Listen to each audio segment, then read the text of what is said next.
ஆழ்வார் எம்பெருமானார் ஜீயர் திருவடிகளே சரணம். நமஸ்காரம். இன்றைக்கு திருமாலையில் 28வது பாசுரத்தை நாம் அனுபவிக்கலாம். உம்பரால் அரியலாக ஒளியுளார் யானைக்காகி செம்புலால் உண்டு வாழும் முதலை மேல் சீறி வந்தார். நம் பரமாயதுண்டே நாய்களோம் சிறுமையோரா எம்பிரார்க்கு ஆட்செய்யாதே என் செய்வான் தோன்றினேனே. இந்த பாசுரத்தில் நம்ம ஒவ்வொருவரும் பகவானுக்கு ஆட்பட்டு இருக்கணும். அப்படி இல்லைன்னா பிறந்து என்ன பயன் அப்படிங்கிறார் ஆழ்வார். உம்பரால் அரியலாக ஒளியுளார். உம்பர் அப்படின்னா தேவர்கள். நமக்கு தேவர்களை பார்க்கறது எவ்வளவு துர்லபமோ அவ்வளவு துர்லபம் தேவர்களுக்கு பரம்பொருளான தேவாதி தேவனை பார்க்கறது. ஸ்ரீமன் நாராயணனோட பரஞ்சோதியே தனியாக அலாதியாக இருக்கும். வேதம் சொல்கிறது அவனை நாராயண பரஞ்சோதிகி ஆத்மா நாராயண பரக அப்படிங்கிறது. தேவர்கள் கூட்டம் கூட்டமாக சேர்ந்து திருப்பார்க்கடல் நாதனை பார்க்க போனால் கூட அவன் இவாளுக்கு தென்பட மாட்டானாம். அவதரிக்க போறேன் அப்படின்னு அசரீரி வாக்கு தான் கேட்கும். இவாளால் அவரை பார்க்கவே முடியாது அப்படின்னு சொல்கிறார்கள். அவன்தான் பரவஸ்து, லோக சிருஷ்டிக்கு அவன்தான் மூல காரணம் அப்படின்னு கூட இந்த உம்பரால் அறியலாகாது அப்படிங்கிறார் ஆழ்வார். அட்லீஸ்ட் நாம் கூட பாகவத புராணம் பகவத் விஷயம் எல்லாத்தையும் கேட்டுட்டு அவன்தான் பரவஸ்து அப்படின்னு தெரிஞ்சுட்டுருக்கோம். இப்பேற்பட்ட பரவஸ்துவை ஆதி மூலமேன்னு அழைச்சது ஒரு யானை.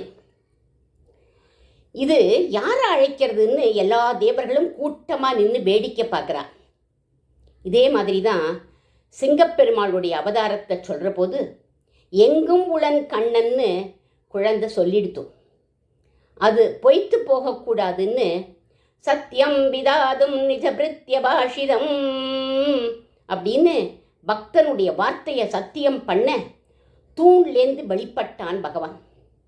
அவன் சர்வ வியாபின்னு தன்னுடைய பெருமையை காண்பிச்சுக்க அவன் வரலை அப்படிங்கிறார் ஆழ்வார்.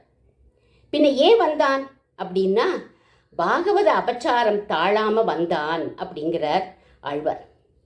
கஜேந்திர பாகவதன் படும் அவஸ்தை தாழாம எப்படி சீறி வந்தான்னு அடுத்த வரியில் ரொம்ப அழகாக சொல்கிறார். செம்புலால் உண்டு வாழும் முதலை மேல் சீறி வந்தார் அப்படிங்கிறார் ஆழ்வார். சிவந்த புலால் உண்டு வாழும் முதலை. இது ஜலத்துக்கு யார் யார் வராளோ அவளை பிடிச்சு சாப்பிட்டுடும். இது தன் பக்தன் கால கவ்விண்டான் அப்படின்ன உடனே சீறி வந்தான் கருடன் மேலே அமர்ந்து ஹரி பகவான். தன் விஷயத்தில் யார் எவ்வளவு அபச்சாரம் பண்ணாலும் பகவான் பொறுத்துப்பான். தன் பக்தன் விஷயத்தில் அபச்சாரப்பட்டா பொறுத்துக்கவே மாட்டான் அவன். இதுக்கு பெரியவாச்சான் பிள்ளை ராமாயணத்திலேருந்து உதாகரிக்கிறார். யுத்தத்தில் ராமர் பேரில் அம்புகளை கொய்து அடிக்கிறான் ராவணன். ராமர் கோபப்படவே இல்லை. ஏன்னா இவர் யுத்த பிரியன் இல்லையே. அவன் யுத்தம் பண்ணுற அழகை ரசிக்கிறார் ராமர். அவனுக்கு அபயம் கொடுக்கறதுக்கு ஆசைப்படுறார் ராமர். ராவணன் தேரில் இருந்துட்டு யுத்தம் பண்ணுறான். ராமர் தரையில் நின்றுட்டு இருக்கிறத பார்த்த ஹனுமான் தேர் அளவுக்கு பெரிய ரூபம் எடுத்துட்டு தன் தோள் மேலே ராமரை அமர்த்தின்னுட்டார். தனக்கு சமமாக பெருமாளை கொண்டு வந்துட்டான் ஹனுமான் அப்படின்னு பார்த்த உடனே ராவணனுக்கு கோபம் வந்துடுச்சு. ஹனுமன் பேரில் பானத்தை போட்டான். என் பக்தனை ஆட அடிச்ச அப்படின்னு கோபம் வந்துடுத்து ராமனுக்கு. சரம் மாதிரி அம்பை பொழிஞ்சு இன்று போய் நாளை வா அப்படின்னு ராவணனை அனுப்பிட்டான். அடுத்தது நம்மளை பார்த்து ஆழ்வார் சொல்கிறார், நம் பரமாயதுண்டே அப்படிங்கிறார். கஜேந்திர யானையை காப்பாற்றின மாதிரி நம்மளை காப்பாற்றுவானான்னு நீ நினச்சிக்காத. நீ ஒரு பக்தன் அப்படின்னா உன்னையும் அவன் நிச்சயம் காப்பான் அப்படிங்கிறார். பக்தர்களுக்குள்ள பேதமே பார்க்க மாட்டான். நாய்களும் சிறுமையோரா. ஒரு நாய் நீச்ச ஜாதி அப்படின்னு பேதம் பார்க்காம காப்பான் நம் பரமன் அப்படிங்கிறார் ஆழ்வார். சக்கரவர்த்தி திருமகன் வசிஷ்டரையும் குகனையும் சமமாகத்தான் பார்த்தார்.